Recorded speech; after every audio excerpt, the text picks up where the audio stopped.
Suamiku nekat membawa selingkuhannya ke acara pembacaan wasiat ibu mertua. Tapi, saat isi wasiat terungkap, semua rencana mereka hancur, dan aku hanya bisa tertawa menyaksikan karma yang sempurna. Assalamualaikum warahmatullahi wabarakatuh. Kalian dari mana aja nih? Absen yuk, jangan lupa subscribe. Buat yang sudah subscribe, semoga selalu diberkahi kebaikan dan rezeki yang mengalir.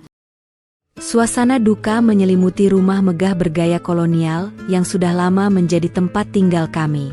Ibu Lastri, ibu mertuaku, sosok yang sangat kucintai layaknya ibu kandung, telah berpulang ke rahmatullah.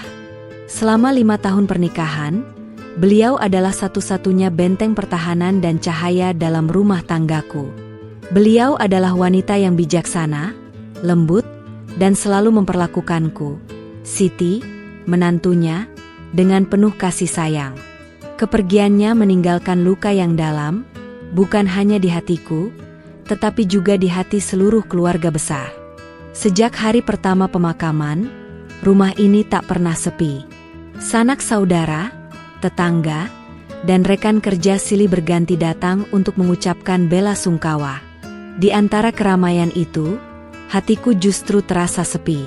Andika, suamiku, yang seharusnya menjadi sandaran, kini terasa seperti orang asing.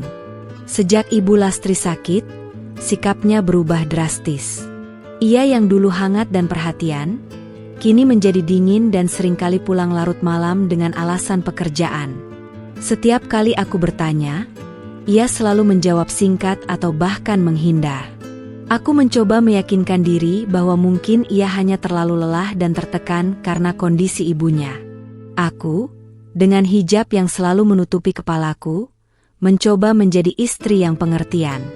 Aku siapkan makanan kesukaannya, menunggunya pulang, dan mendoakannya agar selalu dilindungi. Namun, tak ada respons. Bahkan, pelukannya pun terasa hambar. "Siti, kau baik-baik saja?" tanya Budi, kakak iparku, yang duduk di sampingku sambil menepuk pundakku pelan. Budi adalah anak sulung Ibu Lastri, dan ia selalu bersikap protektif padaku. Aku tersenyum tipis. "Aku baik, Mas Budi. Hanya masih belum bisa percaya kalau ibu sudah tidak ada." "Aku juga, Dek. Tapi, ibu sudah bahagia di sana. Apa kau lihat Andika? Sejak ibu meninggal, dia terlihat sangat aneh," ucap Budi, suaranya pelan. "Kau tahu, dia jarang sekali terlihat sedih. Bahkan, dia lebih sering sibuk dengan ponselnya." Perkataan Budi menambah kegelisahanku. Ternyata, bukan hanya aku yang menyadari perubahan sikap Andika. Aku mengangguk, lalu pandanganku jatuh pada sosok Andika yang berdiri di sudut ruangan, sibuk menelepon. Ia berbicara dengan suara pelan, sesekali tertawa kecil, seolah tidak ada yang terjadi. Seolah ia tidak sedang berduka atas kepergian ibunya. Sikapnya itu membuat hatiku perih. Hatiku mencoba mencari-cari pembenaran. Mungkin ia harus menyelesaikan beberapa urusan pekerjaan. Mungkin ia tidak ingin menunjukkan kesedihannya di depan orang lain. Mungkin banyak sekali, mungkin, yang kucoba ciptakan untuk menutupi rasa sakit yang mulai menggerogoti. Aku menghela napas panjang, mencoba menenangkan diri. Ibu selalu mengajariku untuk bersabar, untuk selalu berprasangka baik. Malam itu, setelah semua tamu pulang, aku duduk di samping Andika yang sedang menatap kosong keluar jendela. "Mas, apa kau baik-baik saja?" tanyaku lembut, tanganku terulur menyentuh pundaknya. Ia terkesiap, lalu menoleh padaku dengan tatapan kaget, seolah baru menyadari keberadaanku. "Aku baik, Siti." "Kenapa?" tanyanya datar, lalu ia berdiri dan berjalan ke arah kamar. Aku hanya bisa menatap punggungnya, hatiku terasa bagai dihantam ribuan jarum. Malam itu, aku tidur sendirian di kamar yang terasa begitu dingin. Beberapa hari kemudian, pengacara Ibu Lastri datang untuk membicarakan wasiat. Budi dan istrinya, serta aku dan Andika, duduk di ruang keluarga. Pengacara menjelaskan bahwa pembacaan wasiat akan dilakukan 2 minggu lagi, setelah semua urusan duka selesai. Andika terlihat sangat antusias mendengarkan. Matanya berbinar, ekspresi yang tidak pernah kulihat saat kami berbicara tentang perasaan. Aku melihat keanehan itu. Sejak saat itu, Andika mulai mendesak pengacara untuk mempercepat pembacaan wasiat dengan alasan ia ingin segera menyelesaikan urusan keluarga. Sikapnya membuatku semakin curiga. Ia terlalu bersemangat untuk sesuatu yang seharusnya menjadi momen sakral dan penuh haru. Wasiat Ibu Lastri, ada apa di balik wasiat itu? Satu malam, aku terbangun karena haus dan melihat Andika sedang menelepon di balkon. Ia berbicara dengan suara berbisik, lalu aku mendengar ia menyebutkan sebuah nama, Vina. Nama itu asing bagiku. Jantungku berdebar kencang. Ia mengakhiri teleponnya dengan kata-kata, "Aku akan pastikan kau mendapatkan apa yang kau inginkan, sayang." Aku kembali ke kamar, berusaha berpura-pura tidur.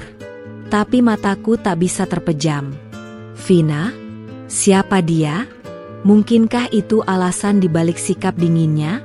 Aku merasa hancur. Perasaan takut dan cemas menyerangku. Aku mencoba menghubungi Andika, namun ponselnya tidak aktif. Aku menunggu dan menunggu, sampai akhirnya tertidur karena lelah menahan tangis. Keesokan paginya, Andika pulang dengan wajah lelah, namun ada senyum samar di bibirnya. Ia melihatku yang sedang menyiapkan sarapan. "Sudah lama di sini?" tanyanya. Aku hanya menggeleng, lalu kami makan dalam keheningan. Aku tidak berani bertanya tentang Vina, takut kalau pertanyaanku akan merusak segalanya. Aku takut jika jawabannya adalah hal yang paling kubenci. Kegelisahan itu terus menghantuiku. Aku tak tahu harus berbuat apa. Di satu sisi, aku sangat mencintai Andika dan tak ingin kehilangan rumah tangga kami. Di sisi lain, aku tak sanggup menghadapi kenyataan pahit yang mungkin terjadi. Aku berdoa, memohon petunjuk dari Allah. Aku yakin, Allah akan memberikan yang terbaik untukku. Aku mencoba mencari tahu siapa Vina. Aku memeriksa riwayat panggilan Andika, tapi tidak ada nama itu. Semua riwayatnya sudah dihapus. Itu semakin membuatku yakin bahwa ada yang tidak beres. Aku tahu, Andika menyembunyikan sesuatu dariku. Aku hanya bisa menunggu waktu yang tepat untuk mencari tahu kebenarannya. Seminggu menjelang pembacaan wasiat, suasana di rumah semakin tegang. Andika semakin sering pergi dan pulang larut. Aku hanya bisa menunggunya, berharap ia akan berubah. Namun, sepertinya harapanku sia-sia. Aku tahu, aku harus siap untuk menghadapi hal yang paling buruk. Hari yang dinanti-nanti tiba. Hari pembacaan wasiat Ibu Lastri. Seluruh keluarga besar berkumpul. Mas Budi dan istrinya, para paman dan bibi, serta sepupu-sepupu semuanya hadir. Mereka semua berpakaian serba hitam, melambangkan duka. Kami berkumpul di ruang keluarga yang besar, tempat di mana Ibu Lastri biasanya menghabiskan waktu bersama kami. Aroma melati dan kamboja, yang menjadi kesukaan ibu, memenuhi seluruh ruangan. Aku duduk di sofa tunggal, mengenakan gamis hitam dan kerudung panjang yang menutupi dada. Aku mencoba terlihat tegar, meskipun hatiku terasa seperti dicabik-cabik. Perasaan sakit dan cemas berkecamuk di dalam dada. Andika? Ia belum datang. Ia berjanji akan menjemputku dan datang bersamaku, tetapi hingga saat ini, ia belum juga muncul. Aku mencoba menghubungi ponselnya, tetapi tidak ada jawaban. "Siti, Andika di mana?" tanya Mas Budi, suaranya penuh kekhawatiran. "Sudah waktunya." Aku tersenyum tipis. "Sebentar lagi mungkin, Mas. Tadi ia bilang ada urusan mendadak yang harus diselesaikan." "Urusan apa sampai harus mengorbankan waktu untuk datang ke acara pembacaan wasiat ibunya sendiri?" tanya Mas Budi, ekspresinya tidak bisa menyembunyikan rasa kecewanya. Aku hanya bisa menunduk, tidak tahu harus menjawab apa. Pengacara Ibu Lastri, Bapak Pram, sudah duduk di kursi kebesaran Ibu Lastri, menunggu kami. Ia terlihat sabar, namun matanya sesekali melirik jam tangannya. Aku merasa malu. Malu karena suamiku tidak ada di sini, di saat-saat penting seperti ini. Aku merasa seperti sudah gagal sebagai istri. Namun, beberapa menit kemudian, suara klakson mobil membuyarkan keheningan. Pintu utama terbuka, dan Andika melangkah masuk. Ia tidak datang sendirian. Di sampingnya, seorang wanita muda berparas cantik, dengan rambut dicat merah dan pakaian yang terlalu terbuka untuk acara duka seperti ini. Jantungku serasa berhenti berdetak. Wanita itu tersenyum lebar, seolah tidak peduli dengan tatapan terkejut dari semua orang. Andika menoleh pada wanita itu, lalu ia meraih tangannya dan menuntunnya masuk ke ruang keluarga. "Maaf, aku terlambat," ucapnya, suaranya terdengar tidak bersalah. "Andika, siapa dia?" tanya Mas Budi, suaranya terdengar dingin. Andika tersenyum, senyuman yang tidak pernah kulihat sebelumnya. Senyuman yang penuh dengan kesombongan. "Dia Vina, Mas. Tunanganku." Ruangan itu hening seketika. Aku merasa seperti darahku mengering. Kata-kata, "tunanganku," itu bagai belati yang menusuk langsung ke jantungku. Aku melihat Vina, ia tersenyum mengejek, seolah ia menang. Aku menunduk, air mata yang selama ini kutahan, kini menetes di balik hijabku. Tiba-tiba, sebuah tangan memegang tanganku. Itu Mas Budi. "Siti, kau tidak apa-apa?" tanyanya pelan. Aku menggeleng, tidak sanggup mengucapkan sepatah kata pun. Vina dan Andika berjalan mendekat, lalu mereka duduk di sofa di depanku, seolah tidak ada yang terjadi. Vina duduk dengan santai, bahkan ia mencoba menyentuh tanganku, seolah ia adalah teman lamaku. "Jadi, kamu istrinya?" "Namaku Vina," ucapnya, suaranya terdengar seperti bisikan ular. Aku hanya bisa menatap tangannya, tidak berani mengangkat kepalaku. "Apa maksudnya ini, Andika?" tanya Mas Budi, suaranya kini meninggi. "Apa kau gila? Kau membawa perempuan lain ke acara duka ibumu dan mengenalkannya sebagai tunanganmu di depan istrimu sendiri." Andika tertawa. "Apa salahnya? Aku sudah lelah hidup bersama Siti yang tidak mengerti apa-apa. Aku mencintai Vina, dan kami akan segera menikah." Kata-katanya begitu tajam, menusuk tepat di ulu hatiku. Aku tidak pernah mengira Andika akan sekejam ini. Ia menghancurkan hatiku, di depan semua keluarga, di hari pembacaan wasiat ibunya. Aku hanya bisa menahan tangis, mencoba agar suara isak tangisku tidak terdengar. "Andika, kau sudah gila," teriak Mas Budi. Ia mencoba berdiri dan menghampiri Andika. Tapi, istrinya menahannya. "Sudahlah, Mas. Hari ini adalah hari penting. Jangan membuat keributan," ucap istri Mas Budi, suaranya terdengar memohon. Andika hanya tertawa, lalu ia merangkul Vina. "Silakan, Pak Pram. Silakan lanjutkan. Kami sudah tidak sabar," ucap Andika, matanya berbinar-binar, tatapannya penuh keserakahan. Pengacara itu menghela napas, ia terlihat tidak nyaman dengan situasi ini. Ia mencoba menenangkan suasana. "Baiklah, mari kita mulai," ucapnya. Hari yang dinanti-nanti tiba. Hari pembacaan wasiat Ibu Lastri. Seluruh keluarga besar berkumpul. Mas Budi dan istrinya, para paman dan bibi, serta sepupu-sepupu semuanya hadir. Mereka semua berpakaian serba hitam, melambangkan duka. Kami berkumpul di ruang keluarga yang besar, tempat di mana Ibu Lastri biasanya menghabiskan waktu bersama kami. Aroma melati dan kamboja, yang menjadi kesukaan ibu, memenuhi seluruh ruangan.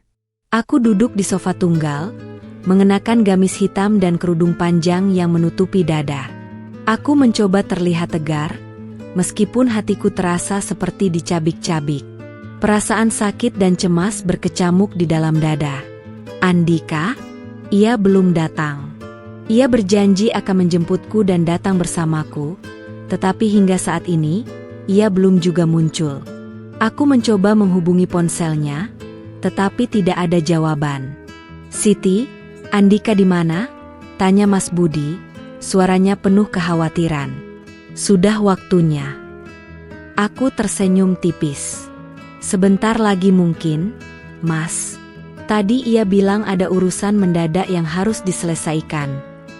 "Urusan apa sampai harus mengorbankan waktu untuk datang ke acara pembacaan wasiat ibunya sendiri?" tanya Mas Budi, ekspresinya tidak bisa menyembunyikan rasa kecewanya.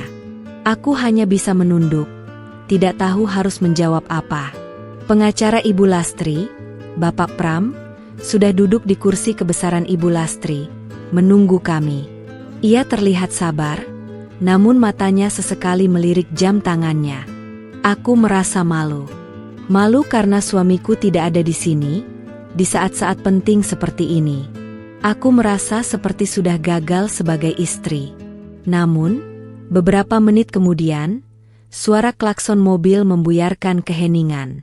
Pintu utama terbuka, dan Andika melangkah masuk. Ia tidak datang sendirian. Di sampingnya, seorang wanita muda berparas cantik, dengan rambut dicat merah dan pakaian yang terlalu terbuka untuk acara duka seperti ini. Jantungku serasa berhenti berdetak. Wanita itu tersenyum lebar, seolah tidak peduli dengan tatapan terkejut dari semua orang. Andika menoleh pada wanita itu, lalu ia meraih tangannya dan menuntunnya masuk ke ruang keluarga.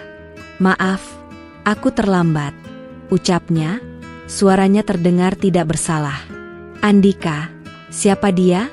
tanya Mas Budi, suaranya terdengar dingin. Andika tersenyum, senyuman yang tidak pernah kulihat sebelumnya. Senyuman yang penuh dengan kesombongan. "Dia Vina, Mas. Tunanganku." Ruangan itu hening seketika. Aku merasa seperti darahku mengering. Kata-kata, "tunanganku," itu bagai belati yang menusuk langsung ke jantungku. Aku melihat Vina, ia tersenyum mengejek, seolah ia menang. Aku menunduk, air mata yang selama ini kutahan, kini menetes di balik hijabku. Tiba-tiba, sebuah tangan memegang tanganku. Itu Mas Budi. "Siti, kau tidak apa-apa?" tanyanya pelan. Aku menggeleng, tidak sanggup mengucapkan sepatah kata pun. Vina dan Andika berjalan mendekat, lalu mereka duduk di sofa di depanku, seolah tidak ada yang terjadi. Vina duduk dengan santai, bahkan ia mencoba menyentuh tanganku, seolah ia adalah teman lamaku. "Jadi, kamu istrinya?"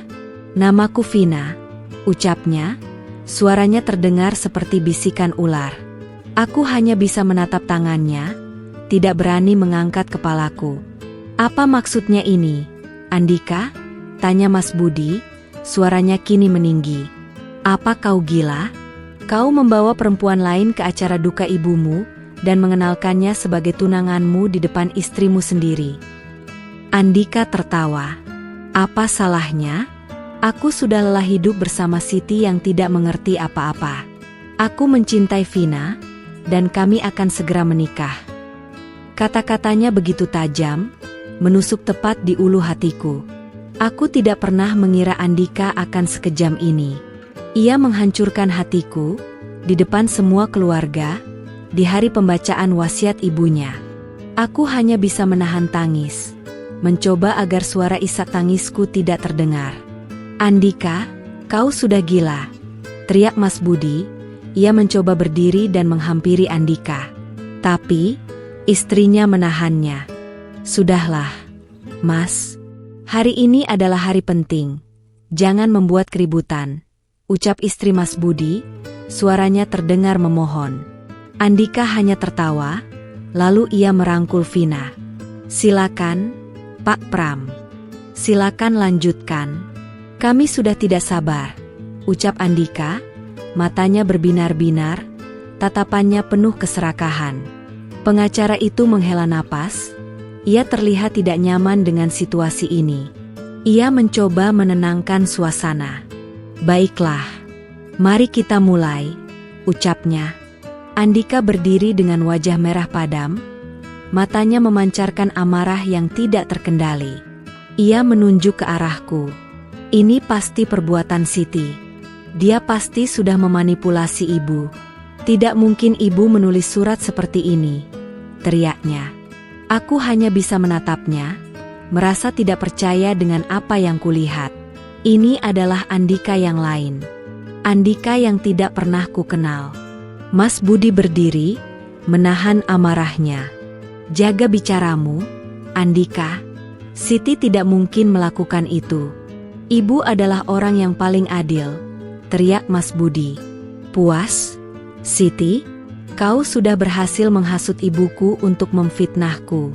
Puas?" Andika berteriak padaku, seolah aku adalah orang yang paling bersalah. Vina hanya bisa terdiam, wajahnya pucat. Pak Pram menghela napas. "Tenang, Tuan Andika. Ini bukan fitnah. Ini adalah keinginan terakhir dari mendiang Ibu Lastri," ucapnya, suaranya tenang. "Dan wasiat ini tidak bisa diganggu-gugat." "Apa maksudmu? Jangan-jangan kau juga sudah disuap oleh Siti?" "Hah?" teriak Andika. "Cukup, Andika," teriak Mas Budi. Ia akhirnya tidak bisa menahan amarahnya. "Kau yang sudah memalukan diri sendiri, kenapa kau menyalahkan Siti?" Andika menatap Mas Budi dengan tatapan tajam. "Kau juga membela dia? Kau pikir aku tidak tahu kau juga menaruh hati padanya?" teriaknya, membuat suasana semakin tegang. Aku hanya bisa menunduk, merasa sangat malu. Aku membela kebenaran, Andika. Aku membela Siti karena ia adalah istri yang baik, yang selalu tulus mencintai keluarga kita, teriak Mas Budi. "Bukan seperti dirimu, yang membawa wanita tak tahu malu ke acara duka ibumu sendiri." Vina berdiri. "Jaga bicaramu, Mas. Jangan-jangan kau yang iri karena Andika sudah mendapatkan kekasih yang lebih cantik darimu," ucap Vina. "Cukup," teriak Pak Pram. Ia membanting tumpukan kertas di mejanya. "Ini adalah wasiat terakhir. Wasiat ini tidak bisa diganggu-gugat. Apapun yang terjadi, wasiat ini adalah hukum."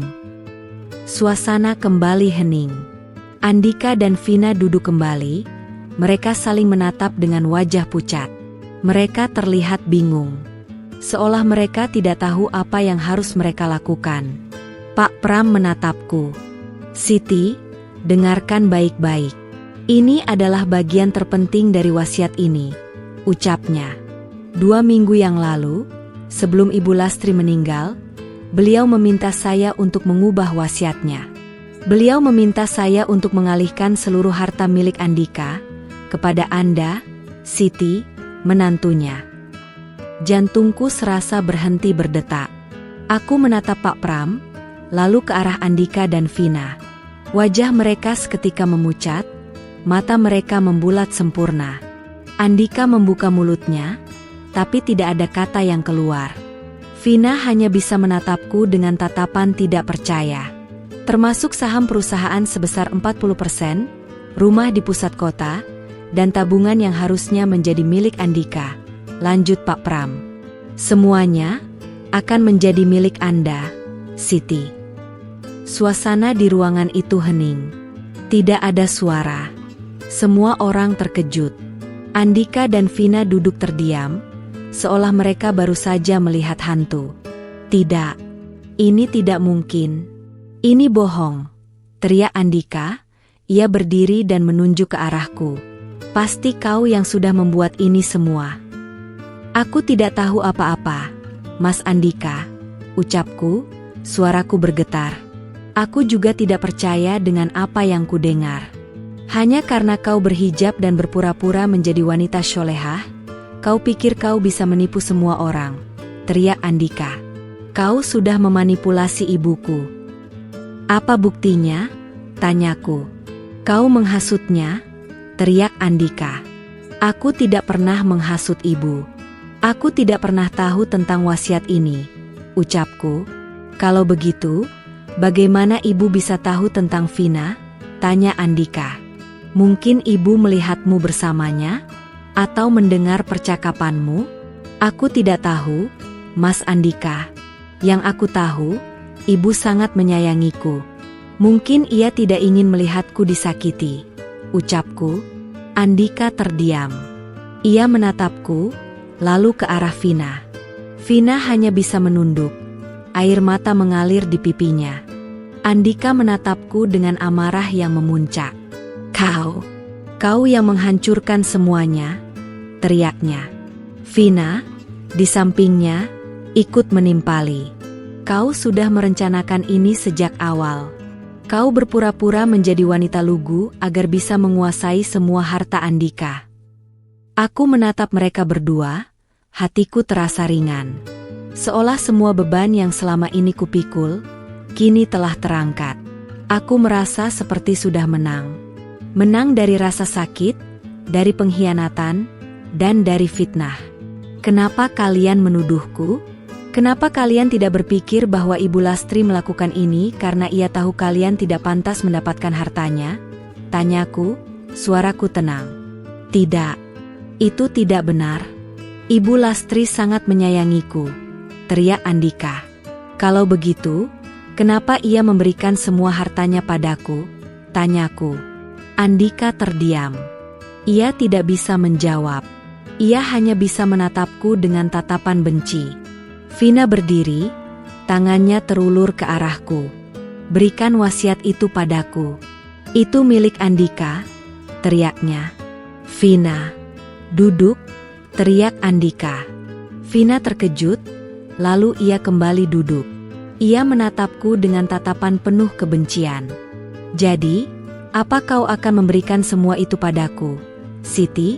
Tanya Andika, suaranya terdengar memohon. Aku adalah suamimu.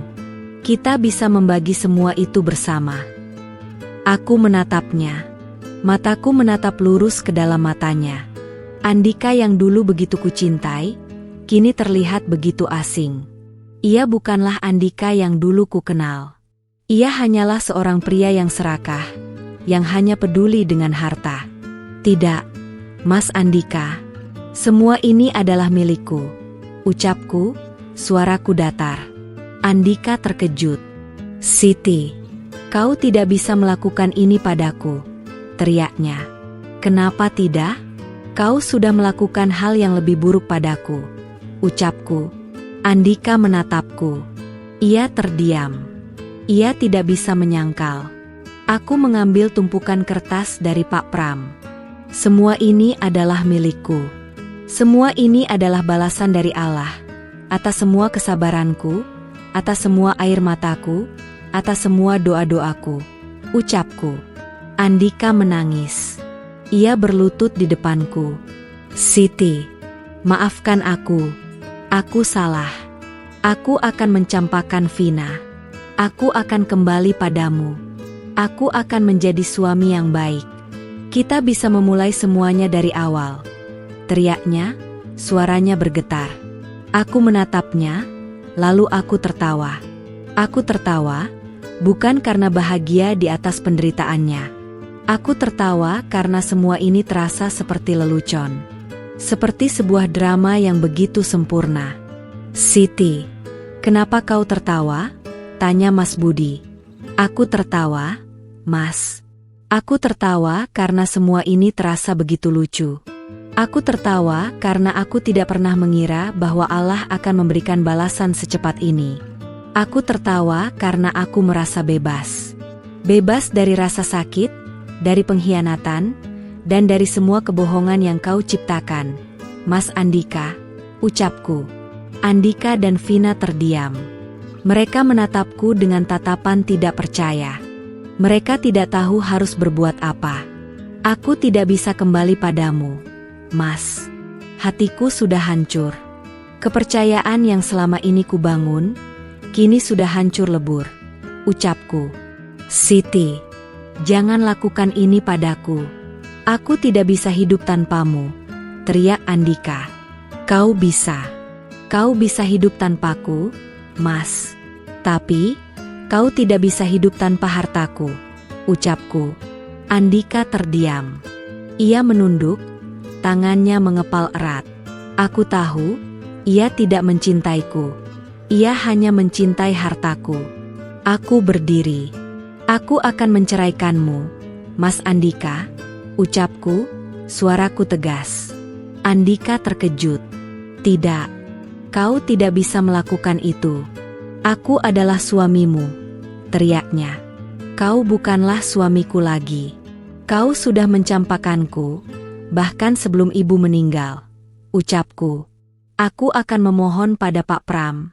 Aku akan memohon pada seluruh keluarga. Aku akan membuatmu kembali padaku, teriak Andika. Aku hanya tersenyum. Kau bisa mencoba, Mas Andika. Tapi, aku tidak akan pernah kembali padamu. Tidak akan pernah, ucapku. Aku berjalan keluar dari ruangan itu, meninggalkan Andika dan Vina yang menangis. Aku merasa bebas. Akhirnya, aku bisa bernapas. Akhirnya, aku bisa memulai hidup yang baru. Setelah peristiwa di acara pembacaan wasiat, hidupku berubah drastis. Setelah berhasil mendapatkan wasiat, aku mengurus perceraian dengan Andika. Butuh waktu yang tidak sebentar, apalagi Andika terus-terusan mengganggu dan memohon. Siti, tolonglah. Beri aku satu kesempatan lagi. Aku akan berubah. Aku akan mencampakkan Vina, pintanya suatu malam saat ia datang ke rumahku, rumah yang kini sepenuhnya atas namaku.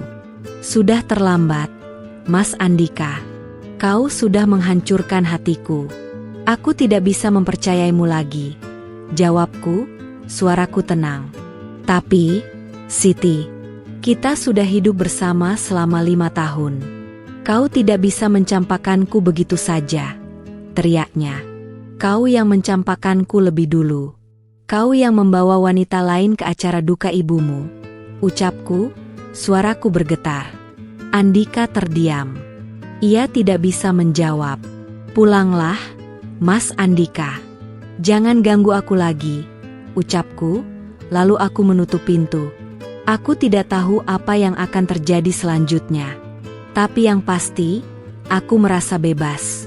Aku merasa seperti burung yang baru saja keluar dari sangkar. Aku bisa terbang, dan aku bisa pergi kemana saja aku mau.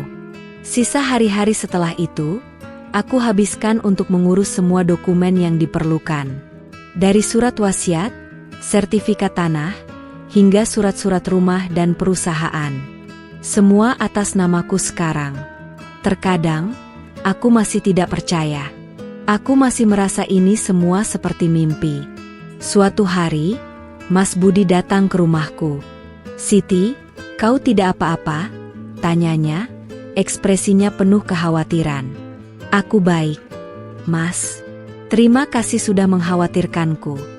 Jawabku, suaraku tenang. Aku tidak bisa percaya Andika bisa melakukan hal seperti itu padamu, ucap Mas Budi. Aku juga tidak bisa percaya, Mas. Tapi, aku tidak bisa berlama-lama bersedih. Hidupku harus terus berjalan, ucapku. Mas Budi tersenyum. Kau adalah wanita yang kuat, Siti. Ibu Lastri sangat bangga padamu. Aku tersenyum. Aku hanya berusaha menjadi wanita yang kuat, Mas. Seperti yang selalu ibu ajarkan. Mas Budi memberitahuku bahwa ia akan membantuku mengelola perusahaan. Ia adalah orang yang paling bisa kupercaya saat ini. Kau tidak usah khawatir, Siti. Aku akan membantumu. Aku tidak akan membiarkan Andika mengganggu perusahaan, ucapnya. Terima kasih, Mas Budi, ucapku, suaraku tulus. Aku tidak tahu apa yang akan terjadi selanjutnya. Tapi yang pasti, aku merasa tenang. Aku tahu, aku tidak sendirian. Aku tahu, ada orang-orang yang peduli padaku. Aku menghabiskan hari-hariku dengan membaca buku, menonton film, dan mendengarkan musik. Aku juga mulai belajar mengelola perusahaan. Mas Budi mengajariku banyak hal. Ia adalah guru yang baik. Aku belajar tentang saham, tentang investasi, dan tentang bisnis. Aku sangat senang. Aku juga mulai berani bertemu dengan teman-temanku. Mereka semua terkejut saat mendengar ceritaku. Tapi, mereka semua memberikan dukungan penuh padaku. Mereka membantuku untuk bangkit, untuk kembali menjadi diriku yang dulu. Suatu malam, aku pergi ke sebuah kafe bersama teman-temanku. Kami tertawa, bercanda, dan menceritakan hal-hal konyol. Saat itu, aku merasa sangat bahagia. Aku merasa seperti sudah kembali ke rumah. Aku tidak lagi merasa sendirian. Aku tahu, ini bukanlah akhir dari perjalananku. Ini adalah awal dari perjalanan yang baru. Aku siap untuk menghadapi tantangan apapun yang akan datang. Kini, setelah semua urusan perceraian selesai, aku merasa sangat lega. Meskipun terkadang masih ada rasa sakit yang muncul, tapi aku berusaha untuk tidak berlama-lama meratapi. Aku yakin, Allah punya rencana yang lebih indah untukku. Aku mulai fokus pada diriku sendiri.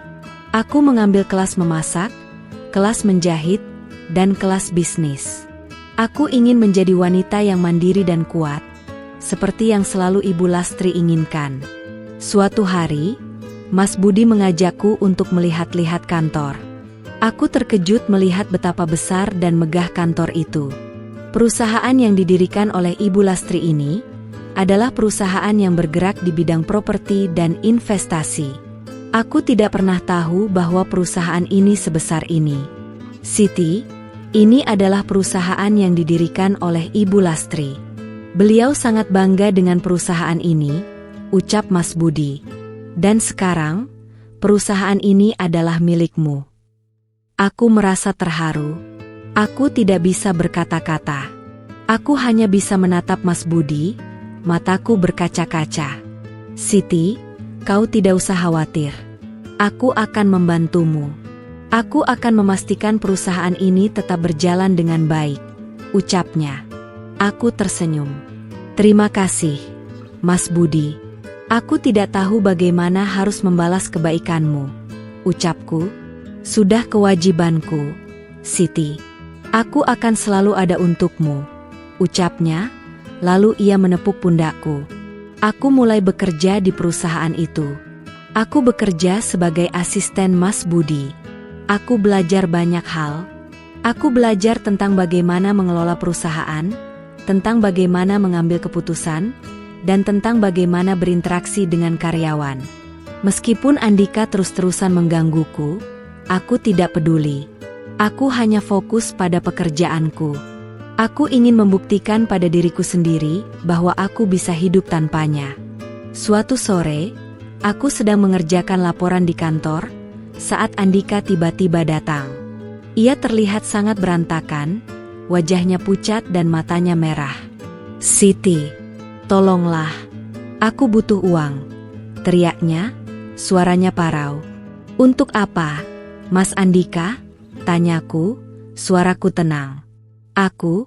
Aku butuh uang untuk membayar utangku. Vina sudah mencampakkanku. Dia mengambil semua uangku, ucapnya, suaranya bergetar. Aku menatapnya. Hatiku tidak merasa iba. Aku tidak lagi merasa sedih. Aku hanya merasa kosong. Mas Andika, kau yang sudah mencampakkanku. Kau yang sudah menghancurkan hidupku. Kenapa kau datang padaku sekarang? Tanyaku. Aku tidak punya siapa-siapa lagi. Siti, kau adalah satu-satunya orang yang bisa membantuku, ucapnya. Aku tidak bisa membantumu, Mas. Kau sudah menghancurkan kepercayaanku, ucapku. Andika menangis. Ia berlutut di depanku. Siti, tolonglah. Aku mohon. Aku akan melakukan apapun yang kau inginkan, teriaknya. Aku menatapnya. Aku tidak bisa merasakan apa-apa.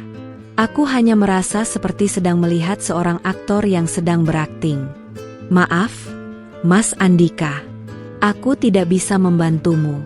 Pulanglah, ucapku, lalu aku memanggil satpam. Satpam datang. Lalu ia membawa Andika keluar dari kantor. Aku hanya bisa menatap punggungnya, hatiku terasa kosong. Aku tahu, ini bukanlah akhir dari perjalananku. Ini adalah awal dari perjalanan yang baru. Aku siap untuk menghadapi tantangan apapun yang akan datang. Aku tidak akan pernah menyerah.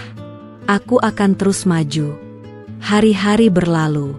Aku semakin sibuk dengan pekerjaanku di perusahaan. Mas Budi adalah mentor yang luar biasa. Ia mengajariku semua tentang bisnis dan keuangan. Ia juga sering membantuku menyelesaikan masalah-masalah yang muncul. Aku juga mulai berani bertemu dengan teman-temanku. Mereka semua terkejut saat melihat betapa mandirinya aku sekarang. Mereka tidak pernah melihatku seperti ini sebelumnya. "Siti, kau sangat berubah," ucap salah satu temanku, namanya Dinda. "Kau terlihat lebih bahagia." "Aku memang bahagia, Dinda. Aku merasa bebas," jawabku. "Kami tahu kau adalah wanita yang kuat. Kami selalu percaya padamu," ucap Dinda. Aku tersenyum. "Terima kasih, Dinda. Aku sangat bersyukur memiliki kalian," ucapku. Suatu malam, aku pulang ke rumah. Aku melihat Andika berdiri di depan pintu. Ia terlihat sangat menyedihkan. Pakaiannya kotor, rambutnya acak-acakan. "Siti, tolonglah. Aku mohon. Aku tidak punya uang lagi. Vina sudah menghabiskan semua uangku. Dia mencampakanku setelah tahu aku tidak punya uang lagi," ucapnya, suaranya bergetar. Aku menatapnya. Aku tidak bisa merasakan apa-apa. Aku tidak merasa kasihan. Aku hanya merasa kosong. "Mas Andika, kau yang sudah mencampakanku. Kau yang sudah menghancurkan hidupku. Kenapa kau datang padaku sekarang?" tanyaku. Aku tidak tahu harus kemana lagi, Siti. Aku tidak punya siapa-siapa lagi," ucapnya. "Kau punya orang tuamu, Mas Andika. Kau punya keluarga," ucapku. "Mereka tidak mau menerimaku. Mereka bilang aku sudah mengecewakan mereka," ucapnya. Aku terdiam. Aku tahu, ini adalah konsekuensi dari perbuatannya. "Mas Andika, kau yang sudah memilih jalan ini. Kau yang sudah memilih untuk berselingkuh. Kau yang sudah memilih untuk mengecewakan semua orang," ucapku. "Aku tahu, Siti. Aku tahu aku salah. Aku mohon, beri aku satu kesempatan lagi," ucapnya.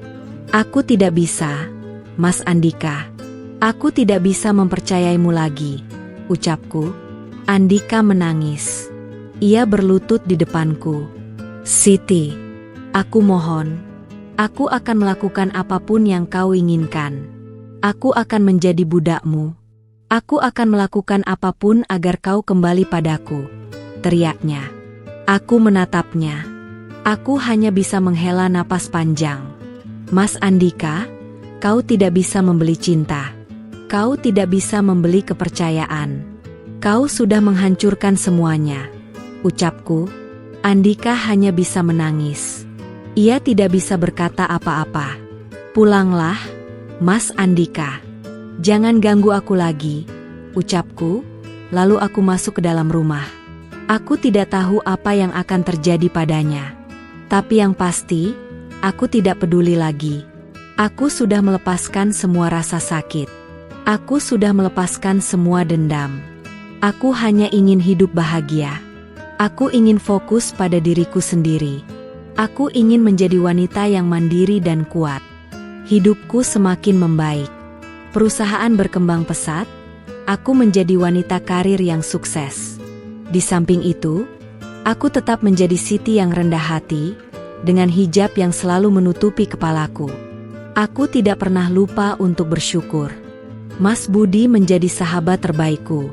Kami sering menghabiskan waktu bersama, membicarakan pekerjaan dan hal-hal lainnya. Ia juga sering mengajakku makan malam bersama keluarganya. Aku merasa seperti sudah menjadi bagian dari keluarga mereka.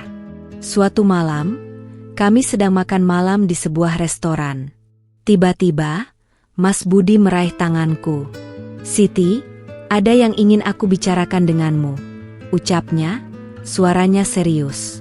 "Ada apa, Mas Budi?" tanyaku. Aku sangat menghormatimu, Siti. Kau adalah wanita yang kuat dan baik hati. Aku mencintaimu," ucapnya, suaranya bergetar. Aku terkejut. Aku tidak pernah menyangka Mas Budi akan mengatakan hal seperti itu padaku. "Mas Budi, aku tahu, Siti. Kau mungkin tidak merasakan hal yang sama. Tapi, aku hanya ingin kau tahu. Aku akan selalu ada untukmu," ucapnya. Aku menatapnya. Aku tidak bisa berkata-kata. Aku hanya bisa menunduk. Setelah makan malam, kami pulang. Di dalam mobil, kami hanya diam. Tidak ada kata yang keluar dari mulut kami. Aku tidak tahu harus menjawab apa. Aku pulang ke rumah, lalu aku masuk ke dalam kamar. Aku duduk di ranjang, lalu aku menangis. Aku tidak tahu kenapa aku menangis. Mungkin karena aku merasa terharu. Mungkin karena aku merasa bahagia. Keesokan harinya, aku pergi ke kantor. Mas Budi sudah ada di sana.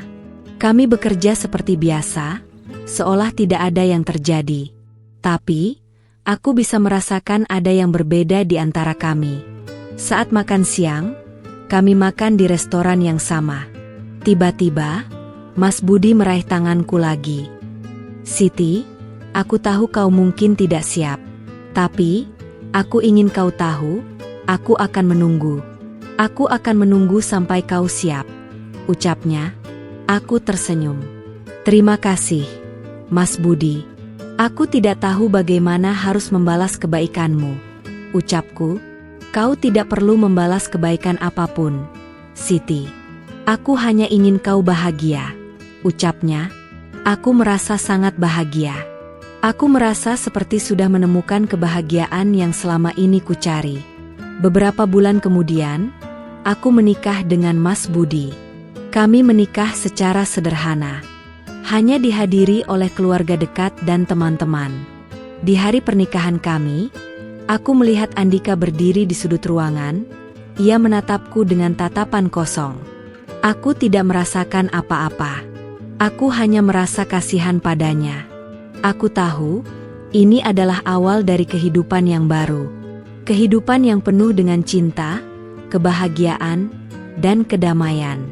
Aku tidak akan pernah lupa dengan apa yang sudah terjadi.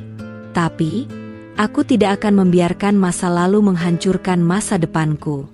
Hari-hari setelah pernikahan, aku merasa seperti berada di surga. Mas Budi adalah suami yang sempurna.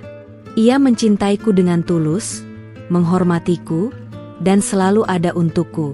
Ia adalah hadiah terbaik dari Allah. Perusahaan kami berkembang pesat. Kami membuka cabang di beberapa kota besar. Kami juga mulai berinvestasi di luar negeri. Aku merasa sangat bangga. Aku tahu, Ibu Lastri sangat bangga padaku. Suatu sore, aku sedang duduk di teras, membaca buku. Tiba-tiba, Mas Budi datang. Ia membawakan segelas teh hangat untukku. "Siti, kau terlihat sangat bahagia," ucapnya, suaranya lembut. "Aku memang bahagia, Mas. Aku merasa sangat beruntung memiliki dirimu," jawabku, suaraku bergetar. Mas Budi tersenyum. "Aku juga beruntung memiliki dirimu, Siti. Kau adalah hadiah terbaik dari Allah," ucapnya. Kami duduk di teras, memandangi senja. Kami tidak berbicara, hanya saling memegang tangan. Aku merasa sangat damai. Aku merasa sangat tenang. Aku tidak tahu apa yang akan terjadi di masa depan. Tapi yang pasti, aku siap untuk menghadapinya. Aku siap untuk menghadapi tantangan apapun yang akan datang. Karena aku tahu, aku tidak sendirian. Aku tahu, ada Mas Budi yang selalu ada untukku. Aku juga sering mengunjungi makam Ibu Lastri. Aku menceritakan semua hal yang sudah terjadi padanya. Aku menceritakan tentang Mas Budi, tentang perusahaan, dan tentang betapa bahagianya aku sekarang. Ibu, aku berterima kasih. Terima kasih karena sudah memberiku pelajaran berharga. Terima kasih karena sudah menjadikanku wanita yang kuat. Ucapku, suaraku bergetar. Aku tahu, Ibu Lastri mendengarkanku. Aku tahu, ia tersenyum di surga. Hidupku adalah bukti bahwa Allah tidak akan pernah meninggalkan hambanya. Hidupku adalah bukti bahwa kesabaran akan membuahkan hasil. Aku tidak akan pernah lupa dengan semua hal yang sudah terjadi. Tapi, aku tidak akan pernah menyesali apapun. Aku bahagia. Aku sangat bahagia.